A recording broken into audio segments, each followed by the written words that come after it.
गणना लघुचेतसाम् उदारे चरितारम्भो वसुदैव कुटुम्बकम्। ॐ स्वस्ति न इन्द्रो वृद्धश्रवाः स्वस्ति न पूषा विश्ववेदाः स्वस्ति नस्तार्क्ष्यो अरिष्टनेमि स्वस्ति नो बृहस्पतिर्दधातु। ॐ शान्ति। जय श्री कृष्ण। जय श्री कृष्ण। जय श्री कृष्ण। આજે ભજન કોણ ગાય છે? પેલા બ્રહ્મ નિર્વાણ લઈએ કે ભજન? તમે કયો એમ. ભજન ભજન લઈ લો. દિનવું વારંવાર તુજને દીન દયાળ દર્શન આપ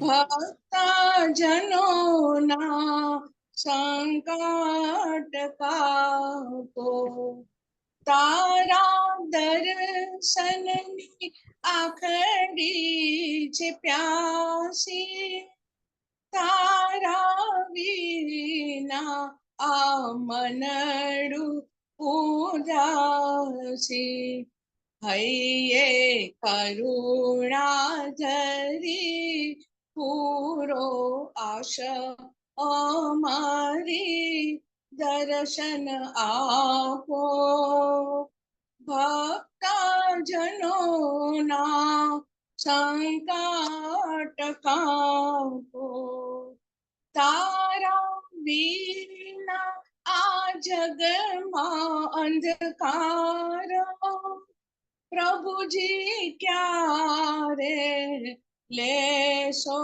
અવતાર રામ થઈને આવો રાવણ રૂપી અહમ મીટાવો દર્શન આપો ભક્તા જનોના સંકટ કાપો કૃષ્ણ થઈને આવો કંસ રૂપી કપટ ને કાપો દર્શન આપો ભક્તા જનોના સંકટ કાપો અદ્રષ્ટા સર્વભૂતાનાં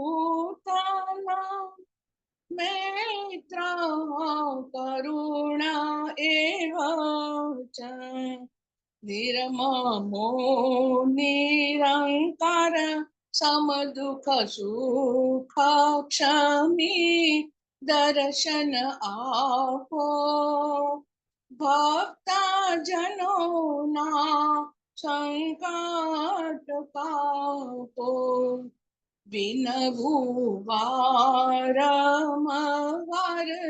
तुझने दीन दयाळ दर्शन आपो भक्ता जनोना संकट कापो कृष्ण कन्हैया लाल की जय।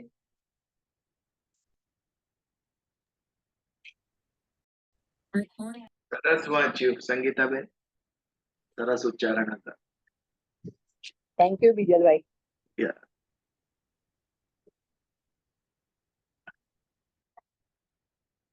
श्रीमद् भगवद गीता अध्याय 7 ज्ञान विज्ञान योग।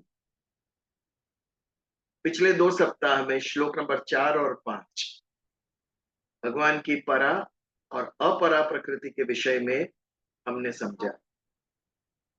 अपरा प्रकृति यानी जड़ प्रकृति, संसार, सृष्टि, ब्रह्मांड, भूमिरो अपि आनलो वायु खम मनो बुद्धिरेव च अहंकार इतियम में भिन्ना प्रकृति अष्टधा। अष्टधा अपरा प्रकृति जिसमें पंच महाभूत, मन बुद्धि और अहंकार ये आ गया। और इसके सिवा एक अन्य प्रकृति, परा प्रकृति, अपरेयम इतस्त्वन्याम प्रकृतिम विद्धि में पराम जीवभूताम महाबाहो ययेदम धार्यते जगत।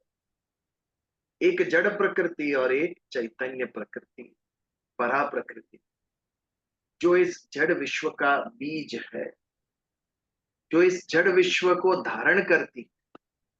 जैसे आत्मा शरीर को धारण करती है, वैसे परा प्रकृति अपरा प्रकृति को धारण करती है। ये कारण है और जड़ सृष्टि उसका कार्य है। लेकिन ये दोनों ही भगवान श्री कृष्ण की शक्तियां हैं। भले ही एक कनिष्ठ है और एक श्रेष्ठ है, एक नाशवंत है, एक अविनाशी है, फिर भी है दोनों भगवान कृष्ण की शक्तियां। और इन दोनों शक्तियों के मिलन से ही इस सृष्टि का निर्माण होता है। इससे ही सृष्टि का निर्माण होता है। तो ये दो श्लोकों में हमने परा और अपरा प्रकृति के विषय में समझा। अभी आगे बढ़ते हैं। श्लोक नंबर 6। आपके पास भगवत गीता हो तो आप भी पढ़िए।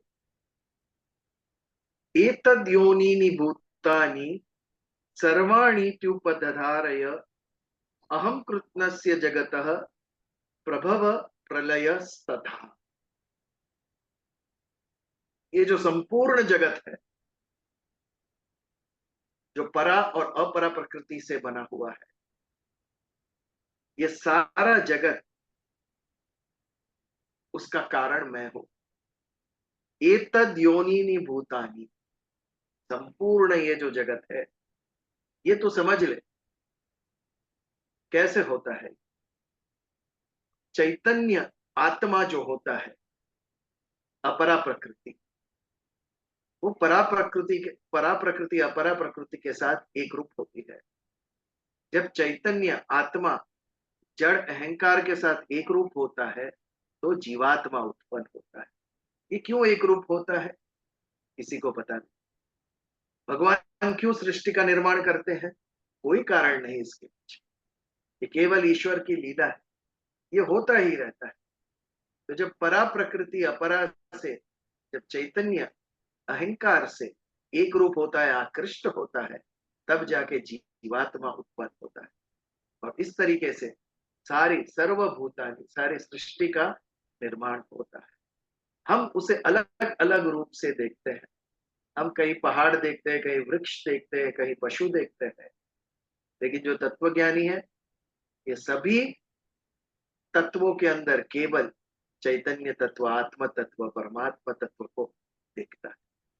तो एतद् योनीनि यानी अपरा और परा, ये दोनों मिलकर सर्वाणि त्यु उपधारय, तो ऐसा धार ले हे अर्जुन, ये दोनों के मिलन से ये सारी सृष्टि, सारे ब्रह्मांड का निर्माण होता है। हम कृत्स्नस्य जगतः, ये संपूर्ण, कृत्स्नस्य यानी संपूर्ण, ये जो संपूर्ण जगत है, अहम प्रभवः प्रलयस्तथा, ये सारे का प्रभव और प्रलय, ये दोनों अहम यानी मैं, भगवान कृष्ण कहते हैं अर्जुन को। ये सारी जो जितनी भी आपको दिख रही है, परा परा का जड़ चेतन से जो मिलन हुआ और ब्रह्मांड का सर्जन हुआ, इसकी शुरुआत और इसका अंत, इसका कारण मैं हूं। तो दो प्रकार की ये होती है, एक स्थावर और एक जंगम। स्थावर यानी जो एक स्थान पर ही होती है, जैसे वृक्ष, घास, लता, दे डोंट मूव, वो चलते फिरते नहीं, एक ही स्थान पर होते हैं। और एक जंगम, जैसे पशु, पक्षी, मनुष्य, ये सब जो चल सकते हैं, जो फिर सकते हैं। इस स्थावर और जंगम, संपूर्ण जो जीव सृष्टि है, सब सर्वभूतानि जो सब है, उसका प्रभव मैं हूं और प्रलय, उसका अंत भी मैं हूं। ये दोनों मैं ही हूं, भगवान कृष्ण कहते हैं। ये थोड़ा समझना पड़ेगा कैसे। कोई भी जो सर्जन होता है, क्रिएशन, उसके पीछे दो कारण होते हैं। पहले तो कार्य और कारण होता है। कार्य क्या है? कार्य यानी एक्शन, कृति। आपने यदि एक रबर का बॉल हवा में फेंका तो बॉल का क्या होगा? बॉल वापस आएगा नीचे जमीन पर, गेंद वापस आ जाएगी जमीन पर। ये कृति है, कार्य है, एक्शन है। ये जो कार्य है कि गेंद ऊपर फेंकी और वो नीचे आ गई, ये कार्य के पीछे कारण है। क्या कारण है? कारण है गुरुत्वाकर्षण बल।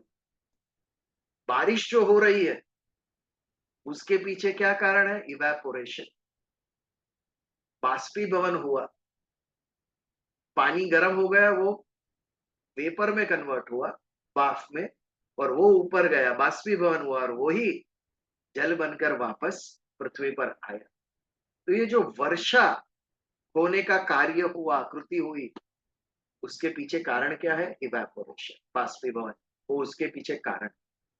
तो हर एक कृति के पीछे एक कारण होता है, एक उपादान कारण और एक निमित्त कारण। ये उदाहरण के साथ हम समझते हैं। एक कुंभार है, वो कुंभार मिट्टी से घड़ा बनाता है। तो इसमें मिट्टी जो है वो उपादान कारण हुआ और कुंभार जो है वो निमित्त कारण हुआ। इसके और तरीके से भी देख सकते हैं। घड़ा जो बना वो मिट्टी से बना, तो कार्य जो बना, एक्शन क्या बना? मिट्टी का घड़ा बना, वो कार्य है। उसके पीछे कारण क्या है? मिट्टी। मिट्टी कारण है। मिट्टी थी तो घड़ा बना मिट्टी के अंदर से। और भगवान जो है वो उसके पीछे करता है। अब कुम्हार जो है वो उसके पीछे करता है। एक करता है, एक कारण है और एक कार्य है। घड़ा कार्य है, मिट्टी कारण है और कुम्हार करता है। वैसे ही विश्व के संदर्भ में, ब्रह्मांड के संदर्भ में भगवान करता है। उसका उपादान कारण भी भगवान है और उसका कार्य भी भगवान है। तीनों भगवान कहते हैं कारणों में मैं ही हूं। वो ये जो करता हूं ब्रह्मांड का, वो मैं हूं। उसका उपादान कारण जिससे ये बना, वो भी मैं हूं। मुझसे ही ये सृष्टि बनी। और जो कार्य है, जो अंतिम जो सर्जन हुआ, वो सर्जन के अंदर भी मैं ही हूं। भेद मिट्टी, घड़े और कुम्हार में था, लेकिन सृष्टि के संदर्भ में, ईश्वर के संदर्भ में, तीनों कारण मैं ही हूं। इसका कर्ता मैं हूं, यानी प्रभव, उसको जन्म देने वाला, सृष्टि को, ब्रह्मांड को, और एक दिन उसका अंत करने वाला, प्रलय। यदि शुरुआत मेरे से हुई, अंत मेरे से हुआ, तो बीच का जो अंतर है, बीच का जो समय है, वो भी मैं ही हूं। अर्थात वासुदेव सर्वम, इसमें कोई भेद नहीं है। अभी समझने का ये है कि आदमी, मनुष्य जन्म मरण के बंधन में बंधता क्यों है? आज सृष्टि के अंदर विषय है और व्यक्ति के अंदर इंद्रिय दी है। ये इंद्रिय व्यक्ति को विषय के तरफ खींचता है। एक भोग है और एक भोगी है। जो भोग है वो भोगी को खींचता है उसकी तरफ। अभी हमने पिछली बार एक उदाहरण लिया था आम के फल का। ये भोग है और हम भोगी है।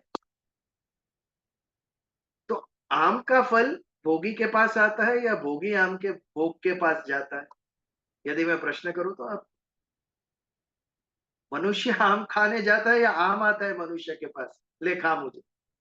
दो में से क्या होता है?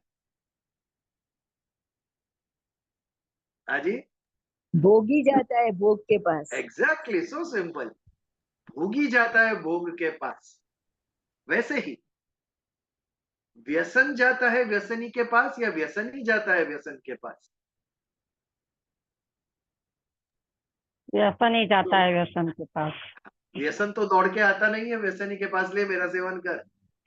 व्यसनी होता है, व्यक्ति होता है जो व्यसन के पास दौड़ के जाता है। भोगी होता है जो भोग के पास जाता है।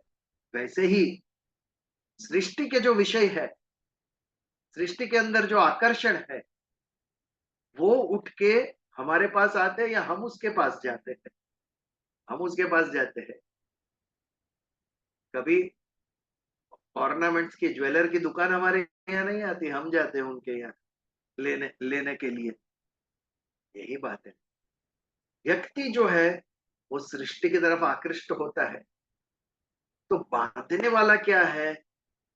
हमें जन्म और मृत्यु के बंधन में, ये जो पुनर्जन्म होता है, वो बांधने वाला व्यक्ति होता है कि सृष्टि होती है?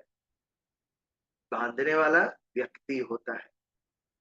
ये जो हमारे चैतन्य तत्व ने अहंकार से मिलकर ये जो जीव सृष्टि, जीवात्मा उत्पन्न किया, कारण देह, सूक्ष्म देह, स्थूल देह, ये व्यक्ति है जो सृष्टि की तरफ आकृष्ट होता है।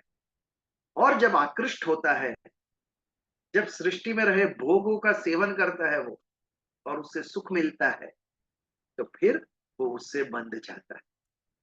और ये कारण है कि हम पुनर्जन्म लेते हैं। तो यदि मोक्ष चाहिए तो व्यक्ति को सृष्टि के प्रति जो आकर्षण है, भोगी को जो भोग के प्रति आकर्षण है, वो आकर्षण तोड़ना पड़ेगा। और भोग के प्रति जो आकर्षण है, उसके जगह योग के प्रति आकर्षण करना पड़ेगा। आकर्षण ईश्वर के सम्मुख ले जाना पड़ेगा हमारे मन को और बुद्धि को। ये जब होगा, सृष्टि के विषय के प्रति जो हमारा खिंचाव है, ये खिंचाव जब कम हो जाएगा और फिर उससे विपरीत ईश्वर के तरफ हमारा खिंचाव हो जाए, तब हम भोगी में से हम योगी बन जाएंगे। और ये जो बात है, ये हमें मुक्ति दिलाएगी, ये हमें मोक्ष दिलाएगा। तो समझना क्या है कि जब आत्मा ने जड़ अहंकार के साथ मिलकर ये जीवात्मा को उत्पन्न किया, तो जीवात्मा सृष्टि से आकृष्ट हुआ। उसकी इंद्रियां सृष्टि में रहे विषय के तरफ खींचने लगी और वो भोगी बन गया। जो भोग है वो एंजॉय करने लगा, उसे उसे सुख मिलने लगा। इस साल आम खाने से सुख मिला, इसके लिए नेक्स्ट ईयर वापस, कब आम की सीजन आए और मैं आम खाऊं। और भोग इतना पावरफुल होता गया कि उससे रहा नहीं गया। व्हाई शुड आई वेट, अगली सीजन तक वेट क्यों करूं? उसने डीप फ्रीजर इजाद कर दिया। आम का रस निकाल के डीप फ्रीजर में, बारिश के मौसम में भी खा सकते हो और विंटर के ठंडी में भी खा सकते हो। आप कितना चतुर है ना मनुष्य। लेकिन चतुराई सब भोगों में यूज कर रहा है, सृष्टि का आनंद लूटने में कर रहा है, मुक्ति पाने में उसकी बुद्धि का प्रयोग नहीं कर रहा है। तो ये हमें बांधने वाले हम स्वयं है। यदि मुक्ति चाहिए तो भगवान के प्रति जाना पड़ेगा। क्यों? क्योंकि इस सृष्टि का प्रभव कारण भगवान है, कर्ता भगवान है, उपादान कारण भगवान है, निमित्त कारण भगवान है। और जो कृति है, कारण भी भगवान है और कृति भी भगवान है। Cause and effect. भगवान बुद्ध ने इसके ऊपर इस प्रिंसिपल को बहुत महत्व दिया था। कॉज यानी कारण, इफेक्ट यानी उसका जो कार्य है वो। सृष्टि में जो कुछ भी होता है उसके पीछे कोई कारण होता ही है, उसके बिना होता नहीं है। तो इस प्रकार एतद् योनिनि भूतानि, ये सारी जो भूत, स्थावर, जंगम, जितने भी जीवात्मा है, वो सब परा और अपरा दोनों के मिलन से होती है। अगर परा और अपरा की मिलन से ये सारा ब्रह्मांड, सारी सृष्टि का निर्माण होता है, और ये दोनों तो भगवान कृष्ण की शक्तियां हैं। भगवान कृष्ण के अधीन है, तो इस सारी सृष्टि के, इस सारी दुनिया के, सारे ब्रह्मांड के प्रभव और प्रलय के कारण भी भगवान कृष्ण ही है। उनकी ही शक्ति से ये ब्रह्मांड का निर्माण हुआ। कर्ता कृष्ण है, उपादान कारण कृष्ण है, और उसका कार्य भी कृष्ण है। कार्य क्या है? कार्य ये जो सृष्टि निर्माण हुई वो कार्य है, और उसका कारण क्या है? कारण कृष्ण है। भगवान कर्ता भी भगवान कृष्ण है। जो कारण था घड़े के संदर्भ में मिट्टी, और कार्य क्या था? कार्य घड़ा था। वो जो कार्य था, जो क्रिएट हुआ था, वो घड़ा नाशवान, एक दिन वो फूट जाएगा, और जिस मिट्टी से वो बना था वापस वो मिट्टी हो जाएगा। तो कार्य का महत्व नहीं है, क्योंकि कार्य के तत्व में जो मिट्टी है वो ही मुख्य है। तो वैसे ही जैसे भगवान कृष्ण से सारी सृष्टि बनी है, वैसे ही जिस दिन ये सृष्टि का नाश होगा, जिस दिन ये शरीर का नाश होगा, तो उसका जो उपादान कारण था आत्म तत्व, चैतन्य तत्व, सिर्फ वो ही रहे। तो एतद् योनीनि भूतानि सर्वाणि उपधारय अहम कृत्नस्य जगतः प्रभव प्रलयस्तथा। ये संपूर्ण जो जगत है उसका प्रभव यानी निर्माता भी मैं हूं, और उसका प्रलय करने वाला भी मैं हूं। यदि शुरुआत में भी मैं था और अंत में भी मैं, तो बीच का जो समय है, बीच का जो अंतर है, उसमें भी केवल मैं ही हूं।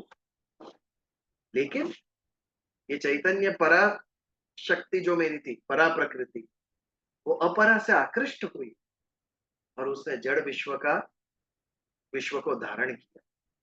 उसके कारण एक भ्रम, एक भास उत्पन्न हुआ। ये जो जड़ विश्व है, ये जो संसार है, वो सत्य है। जो अप्राप्त है उसे हम प्राप्त समझ लेते हैं। मुझे प्राप्त क्या है? केवल मेरा आत्मा, वो ही मुझे प्राप्त है, ताकि ये शरीर अप्राप्त है, जड़ प्रकृति से मिला है, और इस दिन एक दिन वो मेरा साथ छोड़ देगा, उसका नाश होगा। इसके लिए उसे अप्राप्त कहा गया। लेकिन हम इस अप्राप्त को प्राप्त करने के पीछे सारा जीवन खर्चा करने लगे। हम मूर्ख। संपत्ति जिसके पास नहीं है वो संपत्ति कमाने के पीछे लग गया। जिसके पास बुद्धि नहीं है वो ज्ञान के पीछे लग गया, ज्ञान प्राप्त करने के। जिसके पास कीर्ति नहीं है वो प्रसिद्ध होने के लिए दौड़ रहा है हर तरफ विश्व में। जो सब नाशवंत है, जो असत है, उसके पीछे लगा हुआ है मनुष्य, संपूर्ण जीवन खर्च कर रहा है। जो अंत में उसका था नहीं और होने वाला नहीं है, ना रहने वाला है। और जो ऑलरेडी उसका है, जो मिला हुआ है, जो स्वयं है, इसके ऊपर दुर्लक्ष्य। जो प्राप्त है उसके ऊपर दुर्लक्ष्य, और जो अप्राप्त है, जो मेरा नहीं है, उसके पीछे लगा हुआ है। यहां पर मनुष्य की प्रगति अटक गई और उसकी दुर्गति शुरू हुई। यही बात हमें बांधने वाली है, यही बात हमें मुक्ति से दूर ले जाएगी। मनुष्य जन्म हुआ परम पुरुषार्थ करने के लिए। परम पुरुषार्थ, वेदों ने क्या कहा? परम पुरुषार्थ यानी आत्मा का परमात्मा में विलीन होना, मोक्ष प्राप्त। ये कैपेसिटी है मनुष्य की, पोटेंशियल है, उसके अंदर ये गुण है। जैसे पिछली बार यहाँ ईशिता जी से बात कर रहे थे, तभी कहा था, घोड़े की बात की थी। घोड़े का गुण क्या है? वो भाग सकता है, अपने ऊपर सवारी बिठाकर भी वो भाग सकता है। ये गुण उसके अंदर है, तो उसका धर्म क्या है? उसका धर्म यही है कि जो उसका गुण है उसको एक्शन में रखे। तो वैसे ही मनुष्य का क्या गुण है? मनुष्य तो सबसे लाडीला है भगवान कृष्ण का। मनुष्य को अनेक गुण दिए है भगवान, लेकिन सबसे बड़ा गुण कौन सा दिया है? ईश तत्व को समझने का। जो जड़ तत्व है वो ना स्वयं को जानता है ना अन्य को जानता है, लेकिन जो चैतन्य तत्व है वो स्वयं को भी जानता है, अन्य को भी जानता है और ईश्वर को भी जानता है। आज पशु पक्षी को ये समझ ही नहीं है कि वो कौन है, ना स्वयं की समझ, ना अन्य की समझ, ना ईश्वर की समझ। केवल मनुष्य ऐसा जीव है जिसको भगवान ने ये समझ दी कि हमारे और आपके सिवा अन्य एक शक्ति है, द हायर फोर्स, ईश तत्व। इसकी समझ केवल मनुष्य को दी, ये गुण दिया उसको कि ये तत्व को समझ, तू कौन है वो समझ, और उस तत्व को प्राप्त करने के लिए कार्यरत हो। आगे के श्लोक में भगवान ने कहा ना कि हजारों में से कोई एक इस ज्ञान को समझता है और उसमें से भी एक कोई इसको प्राप्त करता है, उसको अनुभव करता है। वैसा है, हजारों लाखों मनुष्य में से कोई हमारे जैसे 25 लोग समझते हैं कि यही मार्ग सत्य है, ये मेरे अंदर कैपेसिटी, और उसमें से भी कुछ ही उसको एक्चुअल उसकी अनुभूति कर सकता है। तो ये जो बात है समझने कि विश्व का कारण क्या है, जैसे घड़े के संदर्भ में घड़ा उसका कार्य है और मिट्टी उसका कारण है, उपादान कारण, और कुम्हार जो है वो निमित्त कारण, जिसे कर्ता कह सकते हैं। वैसे ही विश्व के संदर्भ में भगवान कृष्ण करता है, निमित्त कारण, उपादान कारण वो भी भगवान कृष्ण है, और जो कार्य है यानी जो सर्जन हुआ, जो कृति हुई, सृष्टि, ब्रह्मांड, वो भी भगवान कृष्ण है। जब एक भक्त की नजर से देखेंगे तो वासुदेव सर्वम दिखेगा, और एक ज्ञानी की दृष्टि से देखेंगे तो हरेक कण कण में आत्म तत्व, चैतन्य तत्व दिखेगा। सृष्टि में अन्य कुछ नहीं, भगवान आप ही, और कुछ भी नहीं होगा ही ना। घड़े में क्या है? मिट्टी के सिवा कुछ नहीं है, केवल उसका आकार बदला, रूप बदला, इसके लिए उसे अन्य नाम दे दिया, तत्व नहीं बदला, तत्व वही है। वैसे ही इस सृष्टि ने, ब्रह्मांड ने कोई भी आकार लिया, कोई भी रूप लिया, लेकिन मूल तत्व है वो भगवान कृष्ण है। ये जो तत्व ज्ञानी है उसे ही दिखेगा, ये रूप भास मात्र है, लेकिन जो मूल आधार है वो भगवान आप हो, भगवान कृष्ण। ये समझने की बात है, केवल एक लाइन पढ़ने से नहीं समझेंगे, डीप जाना पड़ेगा उस हम कृतनस्य जगतः, ये संपूर्ण जगत जो है उसका प्रभव प्रलयस तथा, उसका निर्माता, प्रभव, सर्जन करनारा मैं हूं, शुरुआत मैं हूं, इसका अंत भी मैं हूं, प्रलय करनारा भी मैं हूं। और यदि आरंभ और अंत भगवान है तो मध्य भी भगवान है। ये जो सारा जीवन हम देख रहे हैं, सारी सृष्टि जब से उत्पन्न हुई तब से प्रलय होगा तब तक भगवान कृष्ण ही है सर्वत्र। वही एक ईश तत्व सबके अंदर है। तो ये था हमारा छठा श्लोक। यदि इसके ऊपर कोई प्रश्न या विचार हो तो डेफिनेटली प्रस्तुत करें, या फिर हम आगे बढ़े।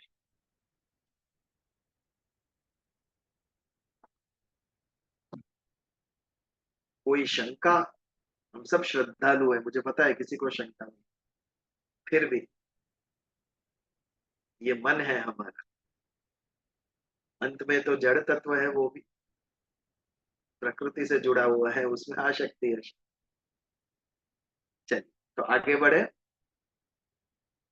इससे आगे बहुत सुंदर श्लोक आने वाले हैं। 5 श्लोक में भगवान ने अपने जो प्रभा है, विभूतियां है, यहाँ पर भी 7वें अध्याय में भी भगवान ने अपनी विभूतियों का दर्शन कराया है। तो 7वें श्लोक पर जाते हैं, आप भी पढ़िए। मत्तः परतरम नान्यत् किंचित अस्ति धनंजय, मयि सर्वमिदं प्रोतम सूत्रे मणिगणा इव। एक सुंदर एग्जाम्पल देते हैं ये समझाने के लिए भगवान। मत्तः परतरम न अन्य किंचित अस्ति धनंजय, न अन्य किंचित अस्ति, यानी मेरे अलावा कुछ भी अलग नहीं है। अर्थात ये ब्रह्मांड में सर्वत्र मैं हूं। मत्तः यानी मेरे अलावा, परतरम पर यानी अन्य, मेरे सिवा अन्य, किंचित अस्ति धनंजय, कुछ भी नहीं है। अर्थात ये सारे ब्रह्मांड में सर्वत्र केवल मैं हूं। मयि सर्वमिदं प्रोतम सूत्रे मणिगणा इव। मैं ही सर्वत्र, प्रोतम यानी हम गुजराती में कहते हैं ना, ओतप्रोत थई गयो। ओतप्रोत यानी टोटली उसमें इन्वॉल्व हो जाए। यू गेट ऑफ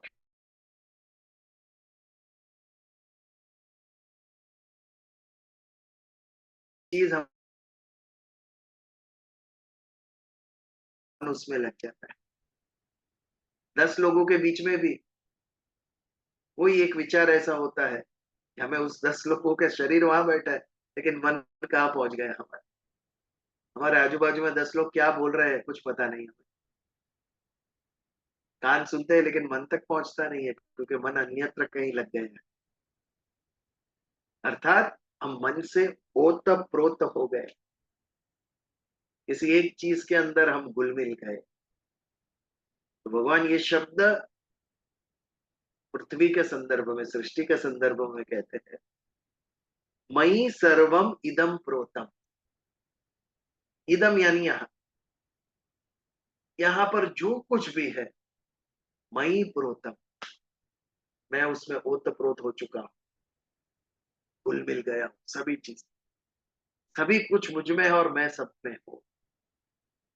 ये बात भगवान समझाना चाहते। सृष्टि का, ब्रह्मांड का प्रभव भी मैं हूं, उसका अंत भी मैं हूं, और मध्य भी मैं हूं, और सब कुछ तो काल के एंगल से कहा, यहाँ पे वस्तु के एंगल से। ये जितना भी ब्रह्मांड दिख रहा है, सृष्टि दिख रही है, संसार दिख रहा है, सभी कुछ जो दिख रहा है, मैं सभी में ओत प्रोत हूं। प्रोत, सब मुझ में घुल मिल गए, मैं सब में घुल मिल गया, अर्थात सर्वत्र में। सूत्रे मणिगणा इव। इव यानी जैसे, सूत्रे यानी सूत का धागा, गुजराती में सूतर कहिए आपने। एक ये सूत का धागा किससे बनता है? कपास से बनता है, रुई से बनता है। अभी एक आप माला ले लो, फूलों की माला ले लो, तो फूलों की माला में क्या होता है? अलग अलग अलग फूल होते हैं, और वो सब फूलों को एकत्रित कैसे किया होता है? एक सूत के धागे से सभी फूलों को एकत्रित किया होता है, सूत के धागे से। अभी फूलों के जगह आप मणि, जेम्स,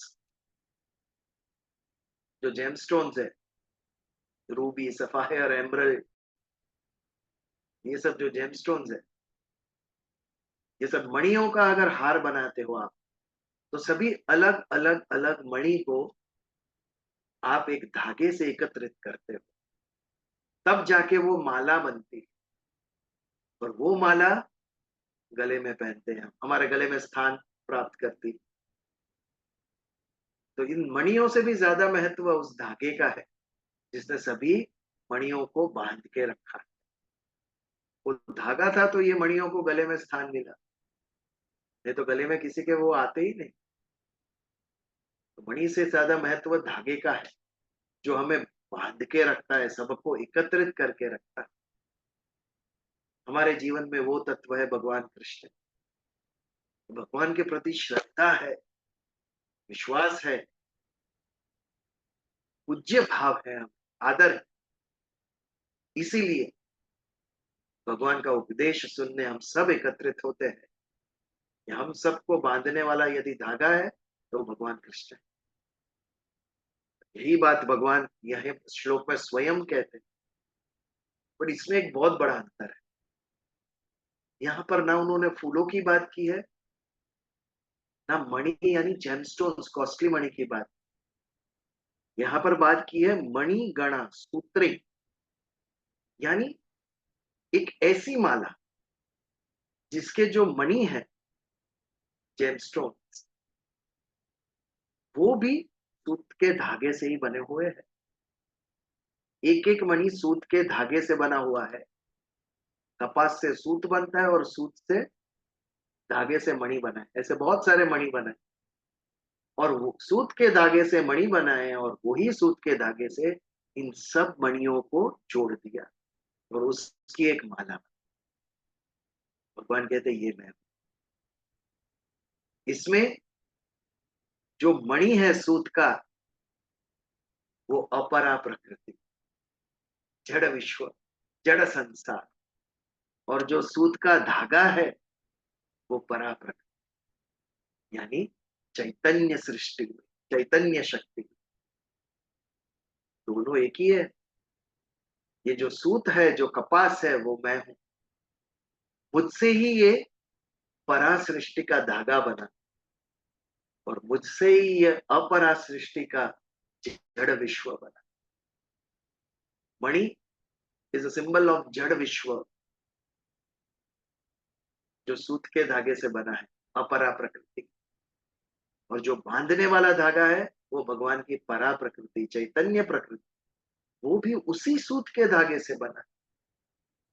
क्योंकि ये जो सूत का धागा है वो भगवान कृष्ण है और जो कपास है वो भगवान कृष्ण है। उसमें से ही ये सूत का धागा बना। अर्थात इन नक्शे जड़ विश्व भी कृष्ण है और चैतन्य विश्व भी भगवान कृष्ण है। लेकिन अंतर क्या है?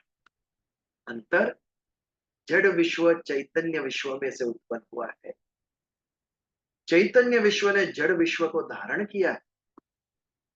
एक वृक्ष है, उसका जो बीज है वो आत्मा चैतन्य, ये आत्मा में से वृक्ष निर्माण हुआ है, ये बीज में से वृक्ष निर्माण हुआ है। वैसे ही अपरा प्रकृति जो चैतन्य प्रकृति है, उसमें से ये परा प्रकृति जो चैतन्य प्रकृति है, उसमें से ये जड़ प्रकृति, जड़ विश्व, अपरा प्रकृति, उसका निर्माण हुआ है। अपरा परा के ऊपर निर्भर है। एक नाशवंत है, एक अविनाशी है। लेकिन समझना है जो चैतन्य तत्व है, मन हमारा ड्राइवर है और बॉडी फॉलोअर है। मन लीडर है और बॉडी फॉलोअर है। लीडर जहां ड्राइव करेगा वहां बॉडी जाती है। वैसे ही चैतन्य परा, ये लीडर है, ये ड्राइवर है, करता वो है, अपरा कुछ नहीं करती है। जीव जीवभूत उत्पन्न कैसे हुआ? परा प्रकृति अपरा से जाके मिली। जैसे एक भोगी भोग को जाके मिलता है, एक व्यसनी व्यसन के पास खींच के जाता है, वैसे ये चैतन्य परा प्रकृति अपरा के प्रति खींच के गई, आकर्षित हुई, तब जाके ये जीवात्मा उत्पन्न हुआ। परा प्रकृति is the driver, is the leader. उसने ये विश्व को धारण किया। उसके पीछे कारण क्या? क्यों गई उसके पीछे? कोई कारण नहीं। भगवान की लीला है ये। भगवान ने क्यों सृष्टि निर्माण की? कोई कारण नहीं, भगवान की लीला है। हमारे बाल काले में से सफेद कैसे हो गए? कोई कारण है उसके पीछे? प्रकृति। प्रकृति में ये परिवर्तन आता रहता है। वैसे ही ईश्वर के द्वारा लीला होती रहती है। भगवान जागते हैं तो सृष्टि का निर्माण होता है और जब भगवान सोते हैं तो प्रलय होता है। इसके पीछे कोई कारण नहीं, ये भगवान की लीला मात्र है। लीला अथवा चेष्टा किसे कहते हैं? जिसके पीछे कोई हेतु नहीं है, बिना हेतु के जो होता रहता है वो लीला, तो चेष्टा कहते हैं। यदि मनुष्य करे, प्रकृति करे तो चेष्टा, और यदि भगवान के द्वारा होता है तो उसे लीला कहते हैं। भगवान कृष्ण की चेष्टा या प्रकृति नहीं कहते, भगवान कृष्ण की लीला कहते हैं। बाल गोपाल थे तभी भी, बाल्यावस्था में भी बहुत सारी लीला है, भगवान अपने आप होता था उनके द्वारा। तो इस प्रकार मई सर्व इदम प्रोतम, ये सारा जो जड़ और चेतन विश्व है, जो अपरा और परा प्रकृति है, ये सब मैं ही ओतप्रोत हूं, ये सब में। कैसे? सूत्रे मणि गणा वह, एक सूत का मणि की माला, मणि भी सूत का, और सब मणियों को बांधने वाला जो धागा है वो भी सूत का। मणि है वो जड़ विश्व, धागा है वो चैतन्य। लेकिन जो तत्वज्ञानी है, ना मणि देखेगा ना धागा देखेगा, वो कहेगा ये सब तो कपास से बना हुआ है, कॉटन से, रुई से बना हुआ है। ये जो मूल तत्व है, जो कपास है, जो रुई है, वो भगवान कृष्ण है। तत्वज्ञानी सिर्फ यही देखता है। पेड़ हो, नदी हो, झरने हो, पहाड़ हो, जो भक्त है, जो तत्वज्ञानी कहेंगे ये सब भगवान आप ही है, अन्य कुछ भी नहीं। ये ज्ञानी की दृष्टि, ये भक्त की दृष्टि। हमारे जैसे अज्ञानियों की दृष्टि में भेद देखते हैं। ये हिंदू है, ये मुसलमान, ये कैथलिक, ये क्रिश्चियन, ये अफ्रीकन, ये अमेरिकन, ये चाइनीज, हम भेद देखते हैं। हमारी भेद दृष्टि। जिसने तत्वज्ञान समझा, उसकी अभेद दृष्टि। सबके अंदर केवल आत्म तत्व है और कुछ भी नहीं। तो ज्ञानी बनना है, हमें भक्त बनना है। ये मन को सृष्टि से हटाकर ईश्वर में लगाना है। सृष्टि हटेगी कैसे? ईश्वर को सामने रखना है, मन में भगवान को स्थापन करना है। जब तक वो नहीं आएगा तब तक मन से भोग के विचार जाएंगे नहीं। अंधेरा निकालना है तो प्रकाश करना पड़ेगा। वैसे ही मन से अगर भोग निकालने हैं तो ईश्वर को रखना पड़ेगा पहले। 1 जनवरी को हम रिजोल्यूशन लेते हैं, कल से ये नहीं करना है, ये नहीं करना है, ये नहीं करना। 3 जनवरी तक सब टूट जाता है 2-3 दिन में हमारे से, क्योंकि हम अंधेरे से अंधेरा भगाने का प्रयत्न करते हैं, जड़ से जड़ को निकालने का प्रयत्न करते हैं, जो कभी नहीं होने वाला है।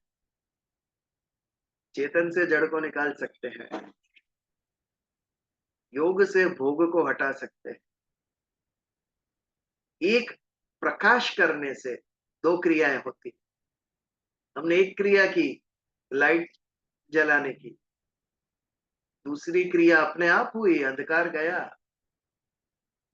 पॉजिटिविटी लाओ, नेगेटिविटी अपने आप गई।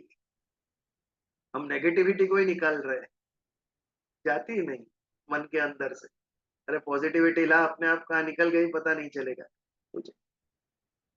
तो यदि भोग से योग मार्ग पे जाना है तो एकमेव उसका उपाय, ईश्वर का स्थापन करो।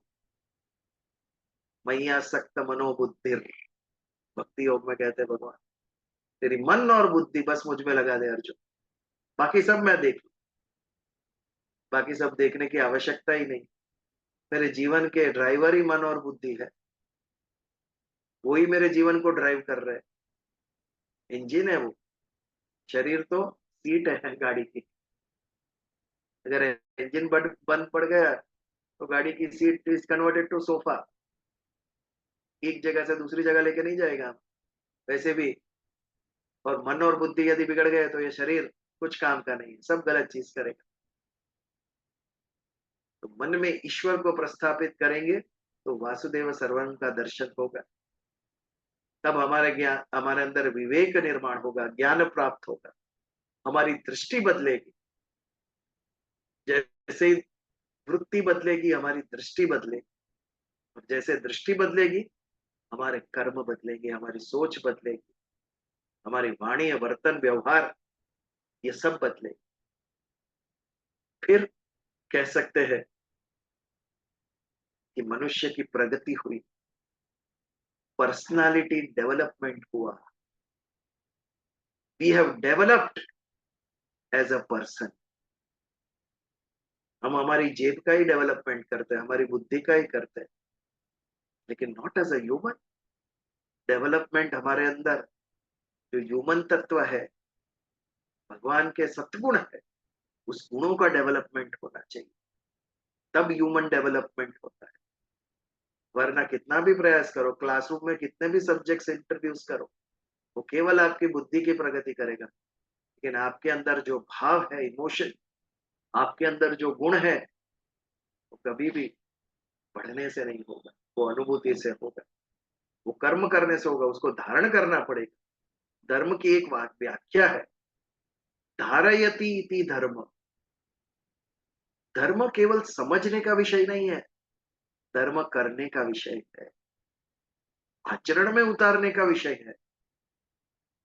सिर्फ पढ़ के सुन के, भागवत की सप्ताह सुनी, 7 दिन बहुत मजा आया, क्या वाणी है, तेरे में फर्क पड़ा कुछ?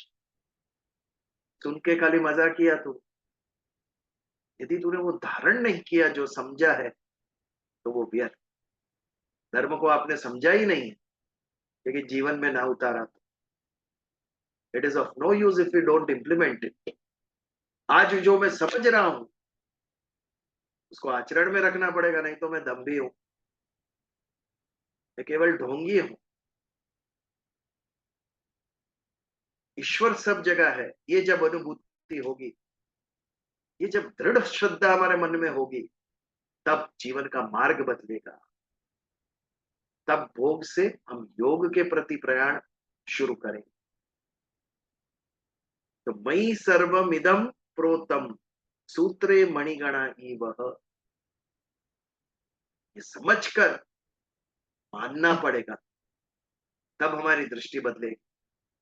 मत्तः परतरम नान्य किंचित अस्ति धनंजय, मेरे अलावा और कोई तत्व नहीं है इस विश्व के अंदर, केवल मैं हूं, अन्य कुछ भी नहीं। इसका शुरुआत भी मैं हूं और अंत भी मैं हूं, और मैंने ही सारी पृथ्वी को धारण, सारे संसार को धारण करके रखा।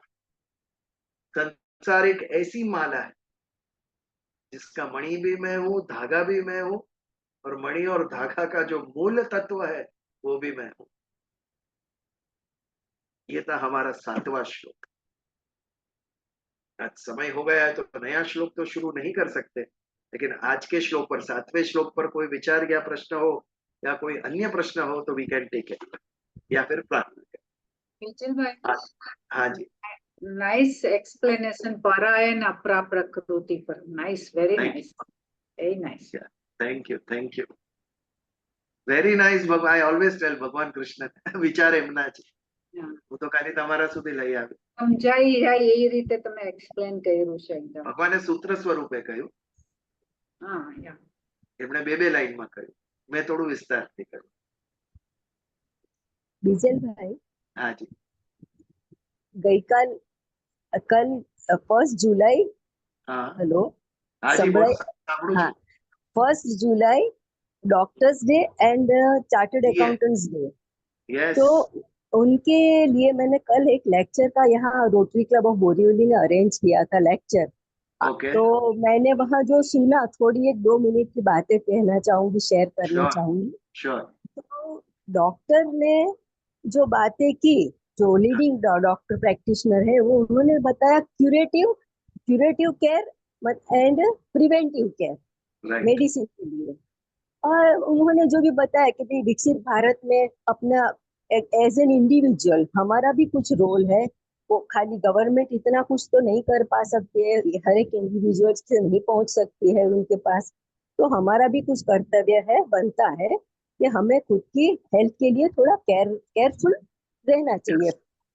तो उनके ये बात थी। एंड लाइकवाइज चार्टर्ड अकाउंटेंट थे जो उन्होंने अपने फाइनेंस के लिए बताया कि आप जैसे ओवरनाइट यू कांट हैव के मिलियनर नहीं हो सकते हैं आप, जैसे आप गो स्लोली, जैसे बोलते हैं कि म्यूचुअल फंड में करते हैं, ऐसे करते हैं, वैसे करते हैं, लेकिन जैसे बोलते हैं ना कि अभी क्विक्स, जैसे सबको एकदम क्विक मनी, क्विक सब चाहिए, जब जैसे कि अपना इतनी फास्ट लाइफ हो गई है ना यंगस्टर्स को, ऐसा तो सभी को ऐसा लगता है कि मैं ओवरनाइट कैसे हो सब पा लूं, जैसा जो भी दुनिया की चीजें हैं, जो भोग की चीजें हैं, वो कैसे मैं भी पा लूं।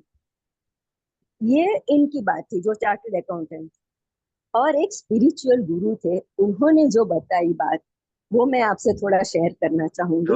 ये Sure. दोनों की बात होने के बाद स्पिरिचुअल गुरु ने बताया कि both are correct in their subjective ये वे में, उन्होंने बराबर बताया दोनों ने अपने हिसाब से, लेकिन एज ए ह्यूमन बीइंग अपनी क्या श्रद्धा और विश्वास जो है, ये रख के जो हम आगे चलते हैं, तो निश्चिंत ही आपकी सक्सेस है 100%। फिर अब कोई भी एज के हो, तो थोड़ा श्रद्धा बहुत जरूरी है, विश्वास बहुत जरूरी, जो भी आप कर रहे हो, और इंटीग्रिटी काम के लिए जो होनी चाहिए, that is a must must and must to have successful life. Definitely. तो ये श्रद्धा ही एक इंसान को आगे, मतलब ये सोच हमें भगवान ने दी है, वी आर प्रिविलेज्ड कि भगवान की हमारे ऊपर विशेष कृपा है। तो ग्रेटिट्यूड की भावना रखनी चाहिए हमेशा, कृतज्ञता की, कि हमें बहुत कुछ मिला है, तो we have to give back to society. These were his words. Just I wanted to share because अभी श्रद्धा का जो चल रहा था, तो मुझे ये थॉट श्रद्धा, आई। Very nice.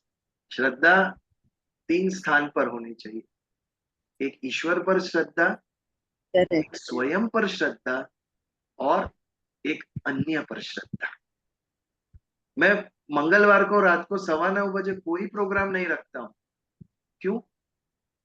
मुझे श्रद्धा है कि आप लोग आओगे सुनने।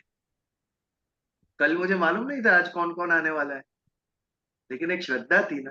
तो नहीं इसके रहती लिए तो फिर ऐसे लगता चल खा इसके लिए लेते मंगलवार को मैं अन्य कोई चीज हो खाती ना सके, मछली। इमरजेंसी हुई तो अलग बात है, अभी तो मैं तब तक मैं कोई रखता नहीं हूँ। क्यों नहीं रखता हूँ? क्योंकि श्रद्धा है। तो जैसे स्वयं पर श्रद्धा है कि मैं बोल सकूंगा, भगवान मेरी वाणी हर लेगा, तो मेरा गले से शब्द ही नहीं निकलेगा, तो मैं बीमार पड़ जाऊंगा, तो सब कुछ हो सकता है, लेकिन मुझे श्रद्धा है। मुझ पे श्रद्धा है, भगवान पे है, और आप पे भी है कि आप लोग अवश्य ज्वाइन करोगे सुनने के। ये श्रद्धा जब हिल जाती है ना, तब हम सिद्धि प्राप्त नहीं कर सकते। We can not be successful. इसके अलावा ये तो हमारा आत्मविश्वास है, श्रद्धा। I can do. Why I can do? क्योंकि भगवान, you are there with me, आप मेरे अंदर हो। मूल तत्व तो आप ही, अन्य के अंदर भी आप ही है, तो फिर शंका का कोई विषय ही नहीं। ये श्रद्धा मेरे अंदर पॉजिटिविटी निर्माण करती। श्रद्धालु व्यक्ति जीते या हारे खुश होगा, ये आप लिख के ले लो। आप कुछ भी करो, आपको सक्सेस मिले या failure, but you will be happy अगर आप श्रद्धालु है तो। क्योंकि श्रद्धा जब उत्पन्न होती है, तब अपने आप को हमने कब का हटा दिया होता है, ईश्वर को आगे कर दिया होता है। सक्सेस मिली तो भगवान तेरे कारण, फेलियर मिला तो तेरे कारण, मैं क्यों चिंता करूं? जो कुछ भी है तू ही है, तू नहीं कहा ये श्लोक में, तो why should I worry? Success मिली तो आई बी हम्बल, भगवान तेरे कारण। फेलियर हुआ तो तेरे कारण, तेरे कारण। मैं तो कुछ हुई नहीं, व्हाई शुड आई वरी? तो हम छोटे बच्चे जैसे हो गए। सबको अपना बचपन क्यों प्यारा है? क्योंकि कोई रिस्पॉन्सिबिलिटी नहीं, सब मम्मी पापा जाने, हमारी कोई रिस्पॉन्सिबिलिटी नहीं, जस्ट एंजॉय। अगर वापस एंजॉय करना है तो ईश्वर को पेरेंट्स बना दो। लेकिन इतना अर्पण का भाव आना भी एक अपने कर्म के एक फल की वजह से ही अर्पण का भाव आता है। डेफिनेटली। ये बुद्धि आई कहाँ से? ये बुद्धि जो है, जो हम कोशिश करते हैं कि अहंकार से परे हट करके अपने आप को किसी न किसी रूप में भक्ति या श्रद्धा, जिसको बोले, आस्था रखें, जैसे कि भी मैं करता नहीं हूँ, मैं सिर्फ निमित्त हूँ, करने वाला कोई और है, करवाने वाला कोई और है, और इस बात का मुझे बोध हो रहा है, ये भी मेरे कर्मों का उदय है। तो इस चीज को भी एक्सेप्ट करते हुए चलना है कि श्रद्धा यदि नहीं है तो उसका कारण ये है कि अभी मेरा वो समय शायद नहीं आया है। I have to still work towards it. I still have to work hard towards it. जिस तो दिन मैं- योग होगा उस दिन अपने आप आएगी वो, अपने आप स्फुरण होता है उसका, समझ में आता है अपने आप। माली सींचे 100 गड़ा रुता है फल होए। हम माली है केवल, गड़े सींचते रहो, फल उसके हाथ में। जब रुत आएगी तभी होगा। You can not force a bird, एक कली को फोर्स नहीं कर सकते कि खिल के फूल बने, वो अपने समय पे ही होगी।